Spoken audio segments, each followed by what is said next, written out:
Thank you, George. Hi, everyone, and thank you, SVG, for letting us open that very important session.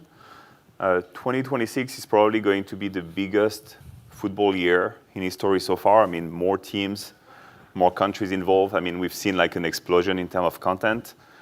What we've seen is that if you look at 5 years ago and now, the main difference, the game itself hasn't changed, still exciting. I mean, still everything is really great, but what has changed is the scale of production going around the game, before, after. And what goes across all these different production that happens during one game is that one thing that remains always the same, like the live stream, the live broadcast cannot break. It needs to always go live, whatever the scale. So today we're going to show you some use case of these different production so that you can have a better pictures of where the next content of football is going. So I will start with the AFCON Final 1 month ago. So I don't know who knows in the room IShowSpeed.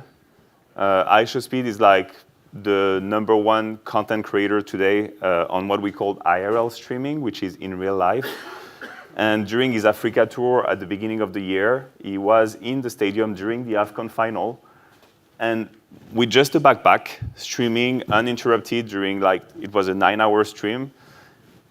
The number of views that you can see at the bottom, 16 million views. One backpack, one guy in a stadium. That is more than a lot of the broadcasters that were covering the game in different countries, a lot more.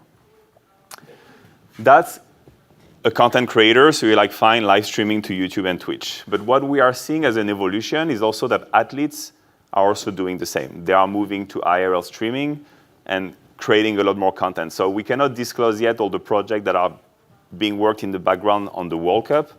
So I am sorry, I'm going to show not European football, but American football example from 2 weeks ago for the Super Bowl, with this little video of former NFL athletes that run their own talk show, their own IRL stream in the street during a whole day, and then you will see the result in audience viewership.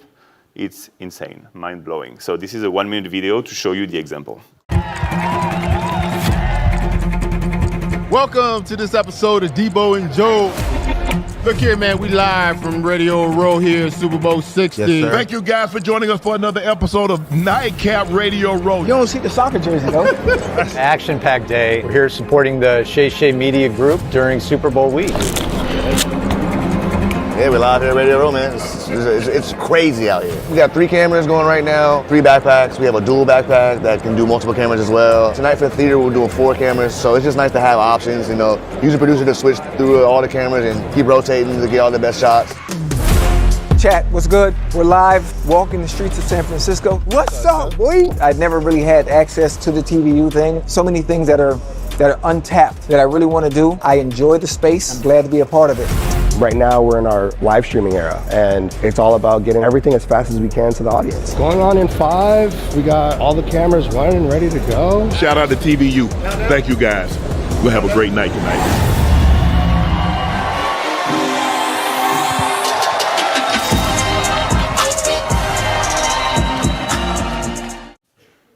That day across San Francisco, 1 talk show in the morning, 1 talk show in the evening, then walking across the street of San Francisco with the backpack streaming to Twitch. Setup, for the backpack, it was a minute across the city. The setup morning, evening was 20 minutes. In terms of result, that's 53 million views. I mean, when you compare to the numbers of the people watching the Super Bowl itself, this is insane. Former athletes. We're going to see a lot more of this happening around the World Cup and around the next upcoming event. So this is really the content creator piece. The next one is the people that are actually part of the game, the federation. So for those that were at the Football Summit in France end of last year, we presented in detail how the French Football Federation is doing that. They are not the only one. This is just one case. Spanish Football Federation doing the same, Mexican, Saudi Pro Leagues, etc. We're working with all this company to help them produce a lot more game by themselves with the same kind of solution that you've seen before, a computer allowing them to receive all the signal from everywhere and stream to their follower. The French Football Federation did that to develop their women Premier Division, their Espoir, upcoming top team from the FFF. And they are also distributing that to all the traditional broadcast platforms. Here you see TF1, Canal+, but also digital, YouTube, etc. All of this with just a laptop. In one season, they've been able to triple their audience. Okay, and you can see all the detail. So this is great. Like, they are producing 600 games. The next level after that is the major competition around the year, like the FIFA Club World Cup last year as an example, or like other major worldwide competition, where it's not production across the whole year, it's one single event that requires like ultimate complexity, a lot of rights holder, a lot of things happening around. And I will let Fernando explain how we've been working with HBS in the last 2 years around this event to help them scale remote commentary and supplementary feeds around all these games. Thank you, Johnny. So yes, I'm gonna talk about these 2 use cases, which are basically examples, super interesting examples, and how to improve your production workflows. Okay, so as Johnny mentioned, this is remote commentary. Okay, so how can make this repeatable and at scale? Okay, so we know that we have that remote commentary workflow. So how we can make it something that is repeatable at full scale, so scalable, right? Without adding operational people. Okay, so this is basically and that is what we have been working with HBS since the last 2 years. And this is basically understanding all the elements that you want to cover, that you want to have as part of your event, for example, and have that integrated with our backend. Okay, so every aspect, every element that the event, for example, how many inputs, how many outputs, how many languages you want to cover, for example, all the endpoints, all the audio, setup. We made that as part of the scheduling event process. Okay, so now they went from manual setup, manual configuration, using a lot of time, to a fully automated and scalable system. Okay, so no matter if you need to just schedule 3 matches or a whole 30 matches in the same day, you just schedule that, and then the system will provision and will deploy. Okay, so here we have quickly bottom picture is showing us a super simple operator's desk. So they are working with a centralized system, and just monitoring everything, all the pipeline. Okay, in the top we can see this is the match production area. So not only we are helping with the remote commentary, but also talking back to the commentators real time, so we can make sure HBS can make sure that editorial wise and content wise everything is in place.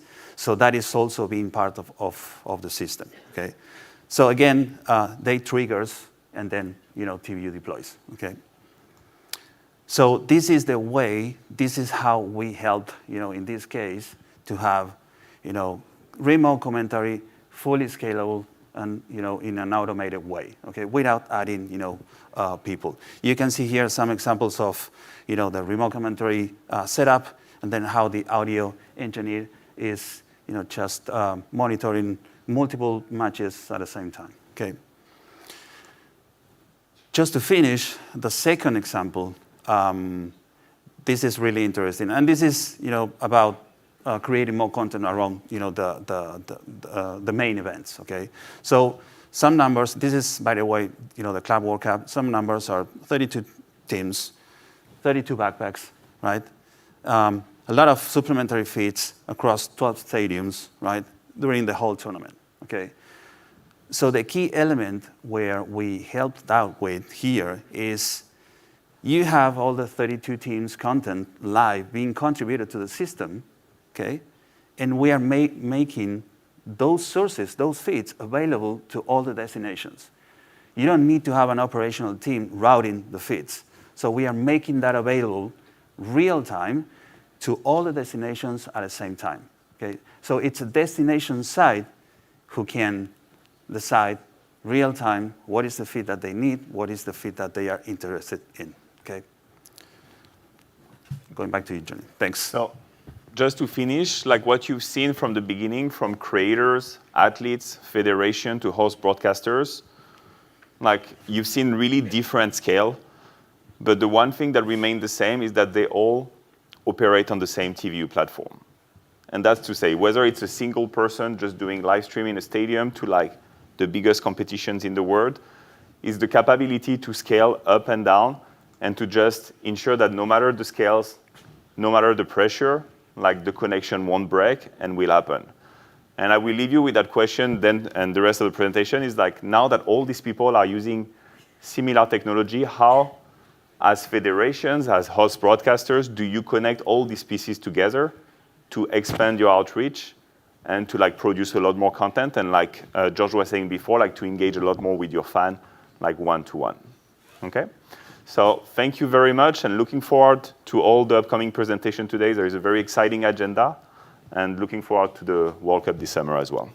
Thank you very much. Thank you very much.